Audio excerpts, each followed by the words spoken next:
Proofing down spirits can sound super simple. You take a high ABV spirit, you add water to it to get it into the bottle at the ABV you want. Pretty simple, but for those of you chasing the craft, there can be a lot more to it than that.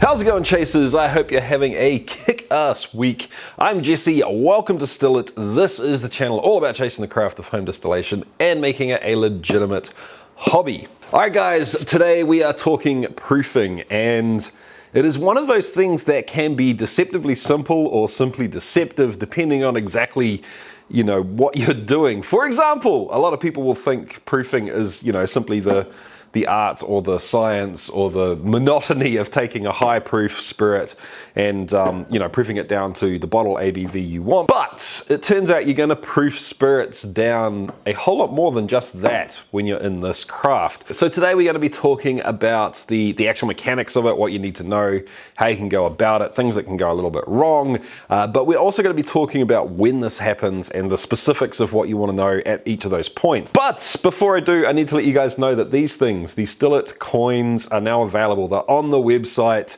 Patreons, don't go buying them until you get your Patreon codes. It'll make things significantly cheaper for you. And if you watch through to the end of this video, I'm actually going to be giving one of these away along with a little bit of merch as well. It's not mine.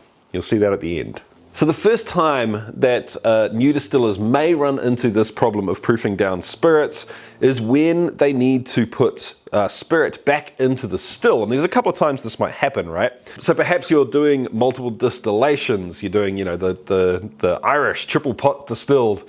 Perhaps you're doing stripping runs and then adding it all back together to cut volume down. Perhaps you're making gin and you're taking, 95% alcohol, and you wanted to pop it back into the still to run it again to get the botanicals to come through in a certain way. Whatever the reason happens to be, there's kind of a golden rule for distilling amongst the home distilling group, and that is that you never want to put alcohol above 40% ABV or 80 proof back into the still again. And the idea behind that is that as the ABV of the spirit goes up higher and higher, the flammability goes up higher and higher. Some will say that it is an explosion risk, although there's a few points that I can make about that. I'm not going to go into that now. And essentially the reason is that it is something that's easy to do. There's not a lot of benefit in putting a much higher ABV spirit into the still. And at the end of the day, even if it is being a little bit pedantic or whatever, it's just safety first, guys. Yeah? The second time that you may run into this problem of proofing spirits down is when you put product into a barrel. And that may be, a physical, actual wooden barrel that you're putting the spirit into. It might be that you're doing, this kind of idea where you're barrel aging the spirits in glass with oak in it as well. Now, the reason that you would decide or pick a certain proof and proof the spirit down to that proof is that different ABVs in the barrel are going to pull different flavors out of different woods with different spirits, if that makes sense. So I have a whole nother video that is specifically about that, and I'll put the link up here for that and down in the description. But the too long didn't read answer is that somewhere around sort of 55% ABV or 110 proof is kind of the tipping point. And above that, higher proof, higher ABV is going to go more spicy, more peppery, more astringent, and head in that sort of direction. Those are the flavors that it's going to be pulling out of the wood. On the lower side of that, so heading down, like maybe 50% ABV, 100 proof in the barrel, that's heading more towards the sweet, the vanilla, the caramel, those sort of flavors. So once again, if you know how to proof to a specific number, if you can hit that number and get it into the barrel, then you can influence the flavor that's going to be pulled out in your final spirit. But also, you can do some trials, so you can do one at 50%, one at 55%, one at 60%, for example, split them up and, figure it out for yourself. The next situation we get to is proofing down spirits to put into a bottle at a certain ABV. Maybe you want it at 40% ABV, 50% ABV, whatever it happens to be, 80 proof, 100 proof. But how often do people actually stop to think about why certain spirits are certain ABVs? The first one, based on most popularity of volume, at least in the commercial world, will be 40% or 80 proof. That is kind of the gold standard of what people think about when they think of spirits. More often than not, unless you're, specifically into spirits. And the reason for that is that for most definitions of most spirits, they have to be a minimum of that number. So 40% ABV or 80 proof. If it's any lower than that, you can't call it a whiskey or a vodka or whatever it happens to be, depending on where you are and the exact rules and so on and so forth. So it's literally like a efficiency money-making thing, right? We can proof it all the way down to 40%, which means we get more volume based on what we put into the still, but we can still call the stuff whatever it is we want to call it. Do you want to do the same thing at home? Maybe. That's up to you. It doesn't necessarily mean it's the best at doing anything other than being able to call it something and make it go as far as it'll go. But the thing is that you're doing it at home, you don't have to call it anything. You can make it 15% ABV and still call it vodka. Who gives a damn?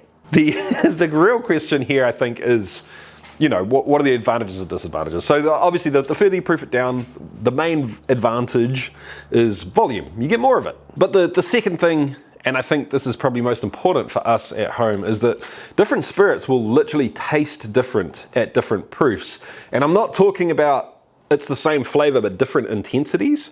I'm talking about they will actually taste different. Like totally different flavors will present themselves. They will present in different ways. They'll sort of attack or not attack different parts of your sense in different ways and in different times. I think personally the best way to go about this is just explore and experiment, and that'll be different on a case-by-case basis based on the spirit you're working with. So perhaps you proof, you take a couple of samples, you can take little wee samples, and you proof each of those down to sort of within the range you want to aim for. I've made a hypothetical single malt, and it's currently sitting at 65%. I know I want it to be somewhere between 65 and 40%. So, maybe I take 5 samples and I go 40, 45, 50, 55, 60. So, you get the idea. You make all of those up, you let them sit for a few hours, you have a taste, you have a sample, you see what you like, and then you can make a decision. Once again, guys, this is the beauty of chasing your own craft, is that you can do it at the proof you like, the way you like to drink it. That is the beauty of all of this, right? There are some traps to this, and some of these traps apply to some of the other steps as well. So we'll talk about those once again at the end of the video. So the last situation I want to talk about in terms of proofing spirits down is once the spirits are already in your glass and you're ready to drink the things. I think a lot of people forget about the fact that you can mess with it. Just because it comes out of the bottle, at a certain ABV, or just because you proofed it down to a certain ABV and that's what you're storing it at, or that's what you've bottled it at, doesn't mean that that's where you have to drink it at. So, obviously making a cocktail or putting it into Coke or whatever is proofing it down. But I don't just mean that. I mean, literally, I've got a new bottle of scotch that I'm getting to know. I'll sit there and, try it just as is a couple of times. Then I'll try it with a little bit of water, a little bit more water, and just mess with the proof, especially if it's sitting, like 55% plus. And honestly, I'll do the same with all sorts of other different spirits, gins or ports or whatever, just to see what happens when you put a little bit of something in there. And sometimes you'll be really amazed at what happens when you put a little bit of water in there. You may think, if you haven't done this very many times, that putting a little bit of water into something will mellow it out, will break it down, soften it, and kind of dilute all of the flavors in there. But you'll be surprised, guys. For example, take yourself a nice peaty scotch, put just a couple of drops of water into it, and that thing will come out to fight you. It's your spirit, it's in your glass. Drink it the way you want to. Feel free to experiment, or don't.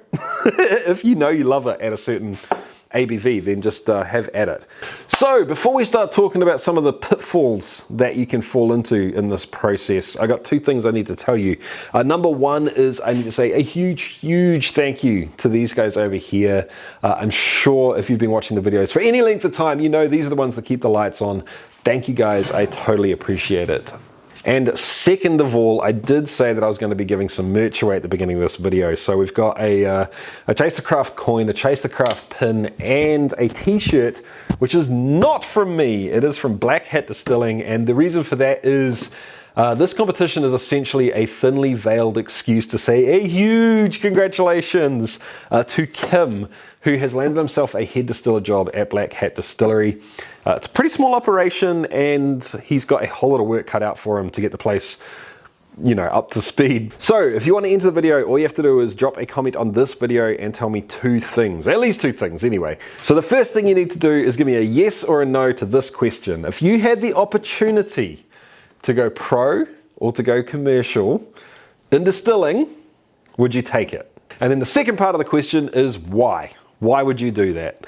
I am really interested to see the split on this one. So that's it, guys. There's no right or wrong answer. It's just a random, the people that do those things go into a draw and one person wins. Cool? So let's talk about some of the problems, and I'm going to talk specifically about the ones that people ask me about all the time. Problem number one is shocking the spirit. And the reason I bring this up right now is we just talked about a perfect example of it. If you have, a nice peaty scotch in your glass, and you drop a couple of little bits of water in there, there's a lot of things that are dissolved in the spirit, and as you add water to it, it forces them out of solution. And those things are going to change the way that spirit presents fairly drastically and almost instantly. This is, I'm not talking hypothetically, this actually is 93%, sorry. If I cut it down to, 50% or something like that here, it is going to force a lot of stuff out of solution, because that's a lot of water going into not a lot of spirit, respectively, and it is going to change the overall presentation of the spirit really quickly. Now, some of those changes might be permanent. They just, for whatever reason, at 50%, it's just going to present differently than it is at 93%, like we talked about at the beginning. But some of those things are just literally, it's been shaken up. It's like shaking a can of Coke and popping the lid. Things are going to go all over the place, right? But if you shake the can of Coke, pop it back in the fridge and leave it for a day, come back the next day, it's like nothing happened. It's kind of the same thing. So some people will talk about proofing spirits down super slowly, like literally dripping water in there over weeks. Or they might bring it down by a couple of points. They'll go from 93 to 83 to 73 or whatever it happens to be over time. So that's one way to go about it. I have yet to test this personally and really decide if it makes a difference. I have talked to people that I really respect that say 100% does make a difference. So it's anecdotal for me at this point in time. I've yet to see it sort of really laid out. But what I do know is if you do proof something down, you need to let it, often people will call it marry. So you proof it down and just let it sit for 24 hours, 48 hours, 36 hours. Give it at least, I would say at least 24 hours minimum, just to let some of those things that have been forced out of solution sort of, mellow back out and go back into solution to mix up properly and just marry. That is especially important before bottling, because you can imagine if you split this and sort of force things to separate somewhat, and then you bottle it, you might end up with different proportions of those things in different bottles. All right, so the next thing I want to talk about is the problem with sugar and proofing and measuring. So if you have any spirit and you add sugar to it, you can completely and utterly forget about measuring the ABV objectively of that spirit with any of the devices that we normally have at our disposal. If anyone knows of anything that 100% gets around that problem, I would love to hear from you. But a refractometer, nope. A hydrometer, nope. It just doesn't work. And the reason is that the way those machines operate, the things that those are reading, is they can't tell the difference between whether it's water and alcohol or water, alcohol and sugar. And it throws the readings right off. Please, guys, if you're going to be doing something, like a liqueur with sugar in it, you need to make sure that you do the maths beforehand, or at least you know what went into it, before you mix. If you want to know what the ABV is exactly. People also contact me a lot asking about cloudy spirits. So the quintessential, the most popular one that I get is, I've just made gin. Normally it's Odin's Easy Gin, because that's where people start. It came out at whatever, 80%. And then I proofed it back down to 40%. It was lovely and clear, and suddenly it's cloudy. So once again, a clear spirit that's gone cloudy, all it is that there's something in solution that was in solution in one of those two things, either in the water or in the spirit, more often than not the spirit. And when you proofed it down, that was no longer soluble at that ABV. So if you're talking gin, my brain automatically goes to its oils from the botanicals. that were in solution at the high ABV, they're being forced out of solution when they're proofed down. Does this make your spirit bad? Nope. What it does tell me is that you've managed to get lots of flavor into your spirit. And if it still tastes good, who's going to notice when you put it into a gin and tonic? Probably not. But if it is important to you, the easiest thing you can do is just not proof it down so far, or add some, high proof ABV spirit back into your mix to bump the ABV up a little bit. That'll probably help you out. You know what? We saw this exact effect in the absinthe video I put out a week or two ago. I'll put a link here for that if you want. But basically, absinthe is a green but clear spirit. You add water to it, it louches, and it ends up looking like green milk, like lime milk. Exactly the same thing. It's just stuff that's in solution that can no longer be in solution. The next thing we're going to talk about is how we can calculate these things, or how we can hit a certain percentage. And honestly, the easy way to do it is just to take your spirit, add some water to it, give it a little mix up, and test it with a hydrometer. Rinse and repeat until you hit the number you want. And the problem with that is that the alcometers we use, I know I said probably hydrometer before, I use the terms interchangeably because they're the same damn thing with a different scale on them. That's another point. Anyway, they rely heavily on temperature calibration. So if you're measuring something at 20 degrees Celsius, which is normally what they're calibrated for, Bob's your uncle, you're happy. If that spirit is 30 degrees Celsius, for example, you're going to be out by a little bit. Probably more than a little bit actually, for 10 degrees Celsius. And mixing water and spirits together will actually change the temperature of the liquid. So it's going to mess it up even more. So you need to remember that, and you need to take account of it. So how do we actually calculate this rather than, just doing it by add a little bit, measure it, add a little bit, measure it, so on and so forth? The second way is there are TTB tables. And the reason for this, that this is not a linear thing. As you add water into the spirit, the water actually dissolves into the spirit, or the spirit dissolves into the water, depending on which way you want to look at it, I guess. But what I'm saying is, if you took a liter of pure alcohol and a liter of pure water and put it together, you would not get 2 liters of liquid. Or you can, of course, use a calculator as well. So if you go to chasethecraft.com, I've got a calculator for you there. And there are 2 ways that you can do this calculation. One is that you can decide on the ABV that you're starting with. So once again, we've got 95% ABV, and I want to fill a 1 liter bottle with that, for example, and the calculator will tell you how much the alcohol and how much water you need to put in there to get there. The second way to do it is that you can say, I want to use my 95% alcohol, and I have 1 liter of it, and I would like to turn that into 40% ABV, and it will tell you how much water to add into it to get down to 40%, and you let the volume sort of fall where it may. So you can go either way.